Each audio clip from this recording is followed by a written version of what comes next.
Hello everybody, Raven Knight here. For Honor has had many different twists and turns in its long history. 8 years is an impressive lifespan for a game, and honestly, For Honor is in a better place now than it's ever been. While it's certainly not perfect, what game is, the game has outlasted many others, and it's improved itself tremendously from its origins. But as the game has progressed in terms of balancing lore and characters, the question must be asked, where can For Honor go now? What is next for the game? What can they do? This question doesn't come from nowhere. The existence of the Outlanders as a faction is proof of a very serious issue For Honor has faced and continues to face, I think, as long as from year 5, and I've brought it up before, but we gotta reiterate it now: limited weapon options. I've heard many people claim that the Outlanders in Wulin should never have existed, that it should have just stuck to the Knights, Vikings, and Samurai.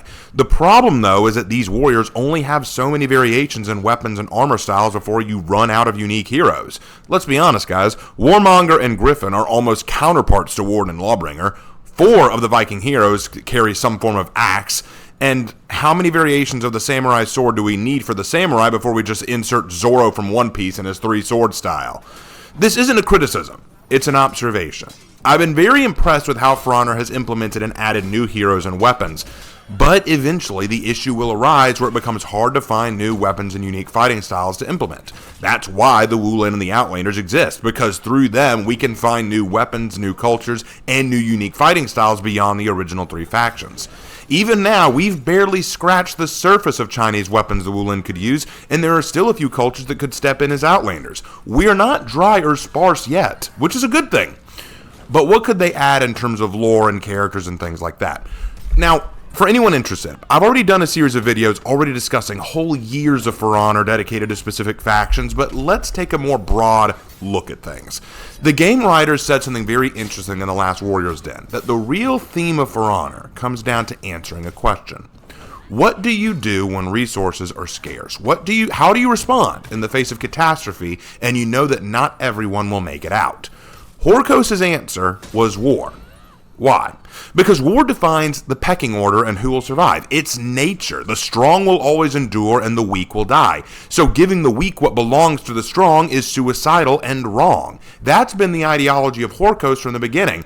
So what if we step back into this frame of mind for each faction? Or what if we stepped into it for future seasons? What if we took a step back from Horkos' ideology and tried to answer that question from different ideologies? To put it in another way, I think what For Honor needs to do is 2 things. First, we need to knock Horkos down a peg. Horkos has been gaining W after W. Though Chimera was introduced to be their nemesis, Chimera hasn't had any new lore in ages. And they honestly feel like they exist right now just to be beaten up by new Horkos hero skins. We haven't had a chance to explore the ideologies of Chimera or how they would answer the question of For Honor's theme, because Horkos keeps overshadowing them at every opportunity. They haven't forged alliances with new heroes, they haven't gained any new territory, and even the few setbacks of Horkos that have happened haven't been capitalized on. Hell, the last thing we heard about Griffin was that he had a prior relationship with Katla, the named Varangian Guard hero, but we don't know if he's currently assisting her or not. As of right now in the lore, Horkos is all set to conquer Heathmoor. I don't think that outcome will be good for the overall lore, though. We need to have Horkos knocked back a bit. They need an L. I don't mean a small loss. I mean a significant loss. It can be from Chimera, it can be from the new hero that's coming, or from another faction altogether in the future, but Horkos needs to be pushed back some. Consider this. If Horkos does win, if they take Heathmoor, it will likely put an end to any major conflicts that the game could reap narratives from, aside from minor rebellions here and there, which more than likely would see Horkos put them down by the end. If Horkos conquers, it is no longer a society built on war, but a society built on strong ruling over the weak. And that's just a dictatorship, tyranny, whatever you want to call it. To maintain this power struggle that we see in the game, Horkos needs to be pushed back. Or Chimera needs to gain some W's. Otherwise, the context for the fighting is going to slip away, because the ultimate question of For Honor will be answered with Horkos' victory. What do you do when resources are scarce and slim and not everyone's going to make it out? Horkos has given their answer, and their answer has won the day. And once that question is answered, the game has very limited directions it can go after that. The only answer you can give after that is someone has to come along and knock down Horkos again. Now, the second thing that needs to happen is either expansion into areas beyond Heathmoor or further expansion into the cultures of the current factions, specifically the Knights. We've had a few seasons already that explored Vikings and Samurai in deep detail, and we're starting to peek a little at the Wulin, but we've largely ignored the Knights and their culture.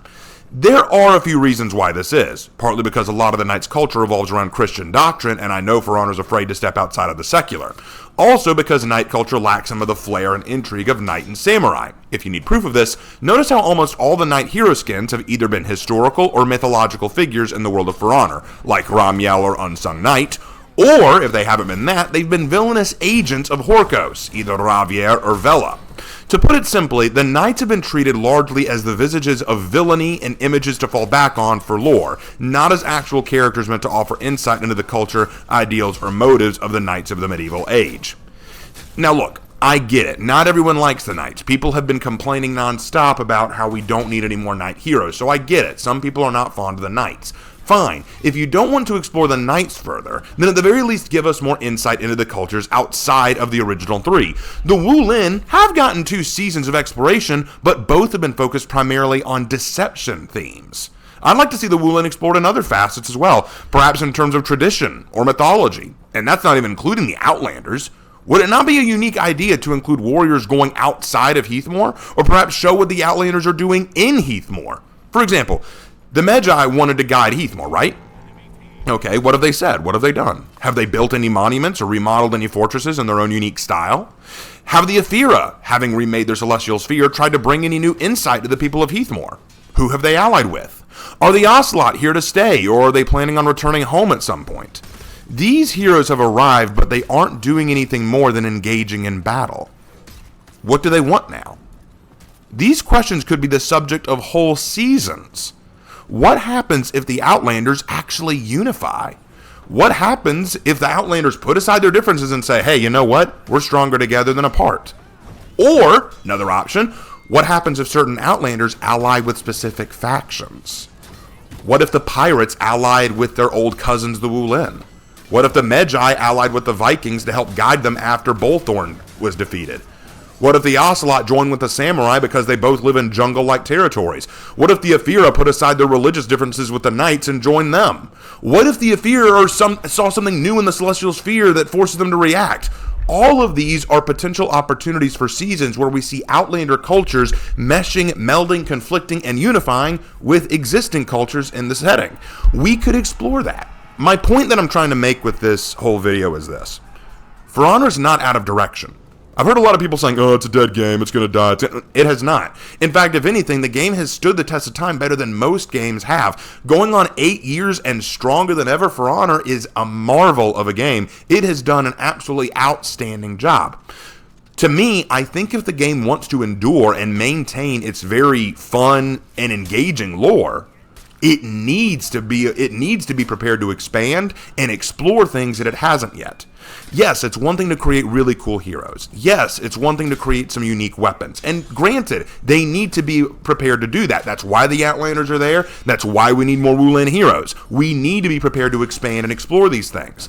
But to carry forward with the lore, to continue giving us a context why we fight, why we continue to fight and die for honor, what is the context of the war?